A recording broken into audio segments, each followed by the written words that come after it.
Ta kabelka. Word. Výměna manželek. Part 2.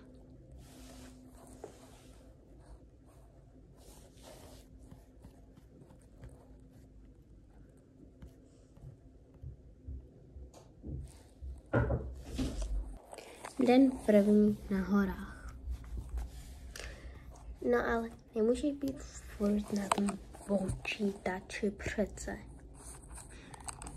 Zítra máme už školu a ty by se měla už konečně začít učit, takže makej. Ale jo, tečka.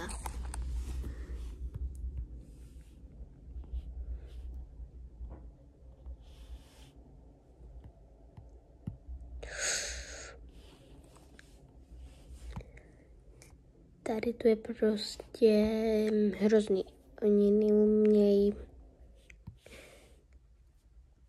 být prostě nějaké trošku spolehlivé. No, já nevím. Já jsem tohle nikdy neviděla jakoby.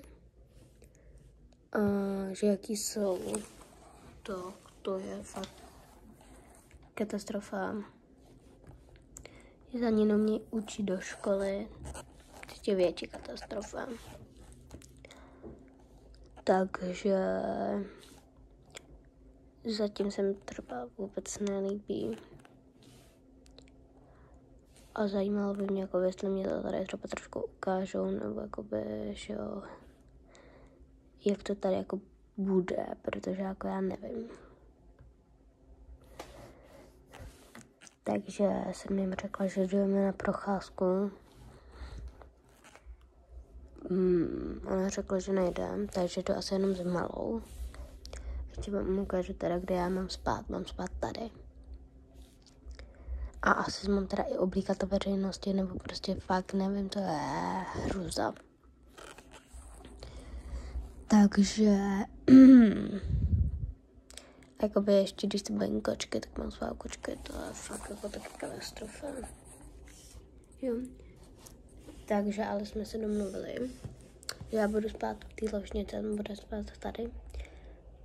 Protože tam má někdo tu svoji kočku, nebo já už ani nevím, jako vy fakt, co to je, no katastrofa pro mě. Mně se to tady prostě zatím fakt ani nelíbí. A asi jsem klidně jela domů, protože jako za mě takhle někde bydlet. Oni mají ten barák strašně moc hezký. Ale ten chlap je strašně divný, strašně protivný. Takže jdu s malou jenom na procházku. No prostě hruza. Hruza. Malá mě teda říkala, že prej mají to tady krásné a ptal se mě, jestli nechceme na večer zajít na brusle, že tady mají prostě něco strašně dobrého na brusle a prej je to jakoby strašně super. Takže jsem si říkala, jakoby jo, proč by ne. Teďka mě ale chci ukázat vlastně nějaký chili bus. Prej se tady dá i ubytovat. A mají to i obchod, takže jakoby za mě, proč by ne, jo, ona je strašně milá, ale ten chlap. Takže jsme nějakým tom chili buns, jsem myslela, ne chili bus, ale chili buns, nebo? Za mě jako fakt hezké. Wow, hustý. Mi dali do takové krása, nádhera. Takže si můžeme sednout a tak. Tak jsem ale objednala malý hamburger a velký mě. A k tomu kolu a jedné hrálky s kečupem, takže tak.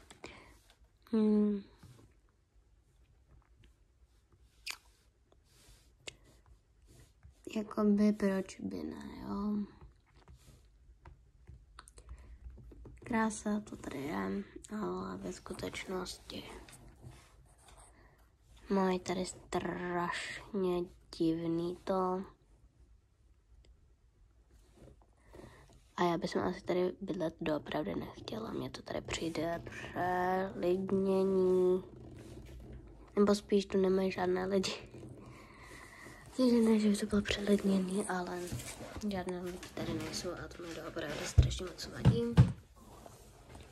Takže tak. My už tady máme kolem 6. hodiny a jdeme už na k tím bruslím, ale ještě jdeme domů. Prý se počul tady jenom dětské brusle, takže jsme volali tatínkovi, jestli nám zabalí dospělé, jestli nechce jít s náma. Takže on prý půjde s náma. Takže jsem dost zvědavá. A už se docela bojím, protože jako mě to tady fakt přijde takové zajímavé strašně. No a já nevím, já to asi prostě nějak neznám a jak to prostě neznám, tak mi to přijde strašně moc divné. Takže mám se raz tady na těch bruslích. A oni to mají strašně kousíček, jakoby jo, mají to všechno kousík a podají mi říkali, že to bude ještě něco. Ale prý neví, jakoby, jestli tady někdo bude. Zjistila jsem, že tady fakt nikdo není. To mě překvapilo. Ale vypadá, že to za chvilku naplní. Takže jsme čekali. Potom přišla nějaká paní, která to šla ten obchod, nějaký ten národníků, nebo počovnu. Nějaký pán, který to tam brusle, jakoby, no nějak, jakoby rozsvítil a tak a muselo se přečekat na další lidi. Takže jsme čekali. A říkala jsem si, dočkáme se vůbec, nebo ne?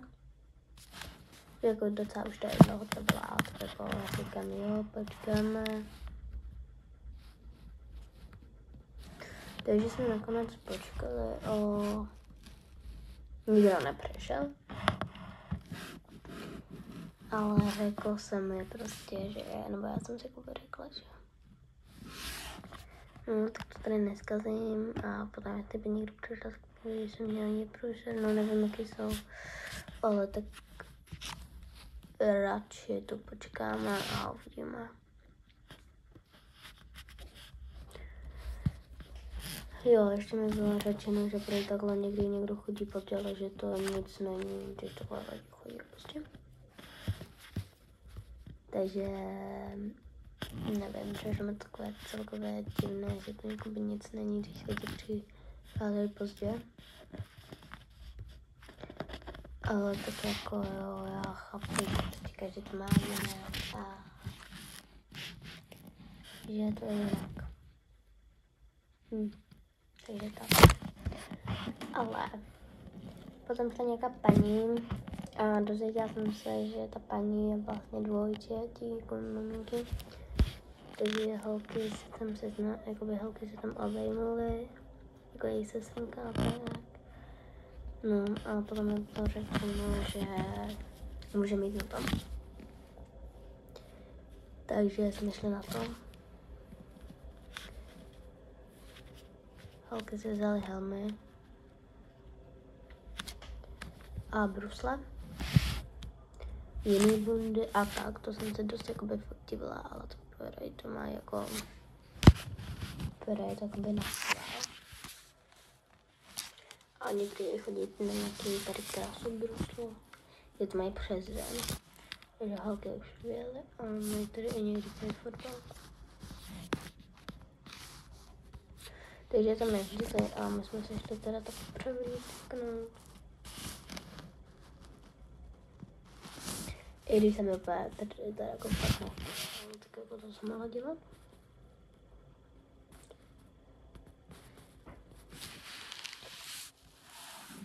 A oblečení bylo teda, prostě mi bylo dobrý. A zjistila, jsem jako byl, že takže fakt nevím, jako představím, že vás jsou protože ani to manuále to nebylo nějak napsané. Takže jsme se tam dostali. Do toho nám sněžilo, takže to bylo zajímavé. Moc zajímavé.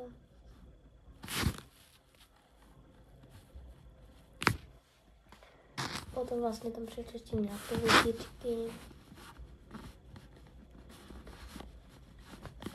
Nějaké lidi a ty jsem pochopila, že jdou taky na pusle. Ale jsem to ve skutečnosti jenom pochopila. Jako běžel a na tam bylo nějaké celé zaplitelné.